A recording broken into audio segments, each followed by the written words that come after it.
Fatalo fatu ila ufafonga anga Samoa nei fo e sofo malo le soifua. Le tautua fai pea lau Samoa Entertainment TV mai Samoa ai usi mai al fafonga fapoponga wana tamua ia nei aso. Ele i maua lava se taunu unga whaamalieina atu atoa. O le whaale tonu na tāpuni ai whai toto au a mea te tele lua o kolisio sanga ngai a whenga. Talu mai le aso lulu a stofi meles freilo vai aso nei. Aso 5, 6 ma le fito o Februari lo o lua 5. E peo nā tangia mai i le saunua ngā le fiongal whaaton silio a onga. Le sunga au Chris Hazelman i les freile aso fito o Februari. I le feilo inga matusitala. Wa umal whaatala noa ngā ma le komiti o kolisi. Il tatou sa ilinga o komiti o kolisi le ai au fiai matai o le fiu anga o whenga. E pe o le taitai fono o komiti o le whalea onga le sunga maulolo tawita. O le fionga le pule nuu o whenga le sunga fata maisi. Saunua fo ia au. Wa uma fo ia na nafi le feilo inga ma pule a onga ma whaia onga. E iai fo i leisi vaenga. Lea ua whaanga solo atu nei iai le whaatal noa ngai le songa fua.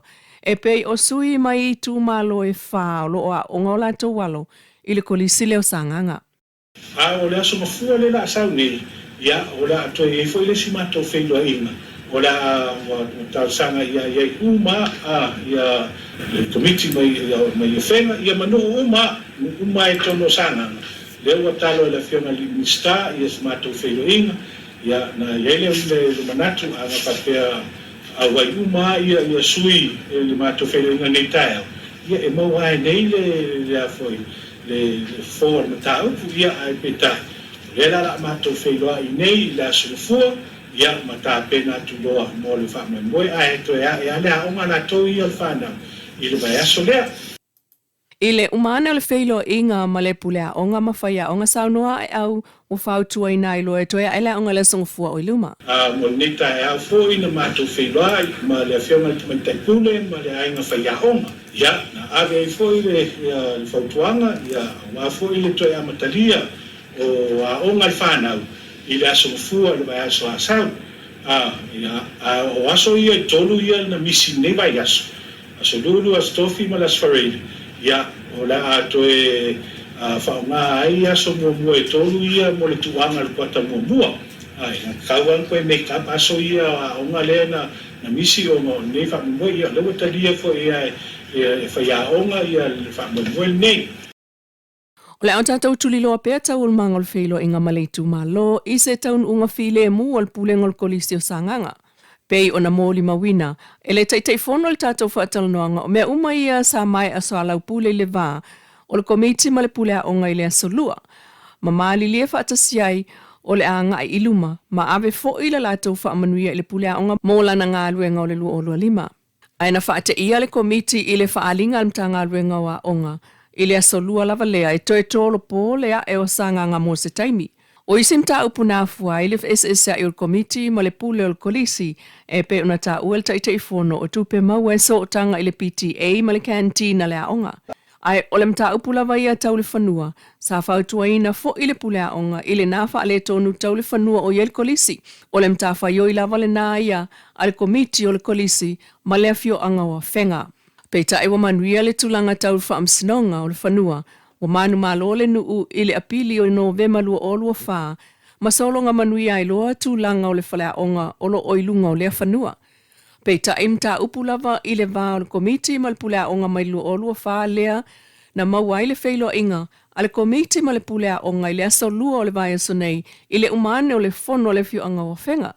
Ma toe soala upule le leia i lava, wha ato e se atu lātou i le pulea onga, whaapena fo i le pulea onga i le komiti, ma whaapea i lava le komiti, ua whaamama nā mea uma i le soa lau pulenga i le awa whatawhata, ai ua whaate ia le komiti o le aonga, ma le nuu o whenga, ai o mātua mai i tū mālo o a onga i whanau, i le whaalau i loa le minista o a onga, e toe tolo le a eol kolisi o sanganga.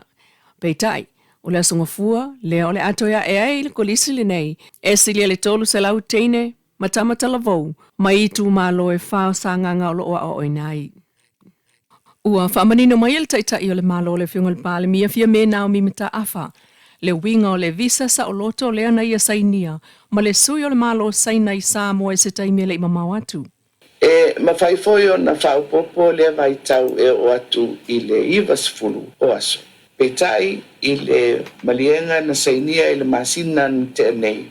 Ua mawhai ai e tangata anu o Samoa e malanga i le tusi falau Samoa o na ulu fale e asiasi i saina mo le tols fuluaso e au noa ma se visa e mo mia.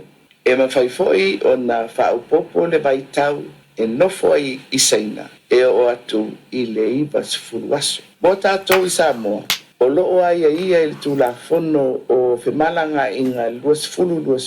Tuunga o le ulu fale o so se tangata nuu i Samoa e asiasi mai. O nei tuunga e tuina atu ia i le ibas fuluaso o le visa e mawhai ai o na nofo asiasi mai i Samoa pe a fai ua whaamalia ina ai inga o le tu la fono. O a Tanielu sauna ngal taitai malo o lo tusa pau lava saina maisi atu nuu e malanga mai ona tangata i Samoa i tu la fono fumlanga inga o iei nei. E pei o le iai o se whaamaoninga o se pepa malanga, return ticket, e toe foi ese ai ma Samoa. Whaamaoninga o le nofuanga e nofua i Samoa, e le aini o na soli ngātu la fono, ma ia le ititi ifo i le ono masina, le ao ngā o le tusi falau. 6 months validity of passport. I tala toi tuloa, o le tau ave ai o le taitainga o le malo o Samoa e le pale mia e manatu lana vaenga wha upu whai wa leisa wha tuatuanga i lana taitainga. Ua sauno ai le whai pule le tu malo o whaleta wha, le fionga ale vena ale, ua te tau i le fionga ia Fiame, ona wha mawai, ona o mafu angai tele. O le solution tal whea ngailawa e tūlai me te imine, o le wha mawai o Fiame. Lewa i nei le fast, the majority, and Fayenko Avel Finger Malo fast without going to another by-election until the general election. The way you Malo Malashale. Pero tulanga na iloawaya mga ko sa Faipule o Falakafa o sa member for the fast. Me kung fel pandia o kung fa mavai. It's a shame to run the government with a minority. Shame. Kilo may lakngo malalalangi. She should resign. Faile mea kalfe ngai malakngo. La famai kai ka ingal malo ile kungi o lewa yei le ngumela em fai fa wawat fenga mo roll malo lewa yei kai parmia nga fai ka peneka run malo until the next election. There's always a buck coming in. Edika te mga o la hoe tu baikule pa ile siku ele mga o fo. That's my point of view. Best thing I saw when there for Fiame to resign. Peta el sauna ngale fiungal te le fas le wa ye nei la ulel mali topla te vau e tele lava fofo le lato mata upu fa loto I fali. Na fa o tu fo el tasi o tu stala ile te le fas la ulel mali to le finangalo fa ali el palmia. Ile ele foule me ol ia o se malo e se vainga to ititi. Sauno la uli o se fa upunga ele ai sona fa mauninga. Ma sa te ena la uli na fa upunga no o atu mali tu stala.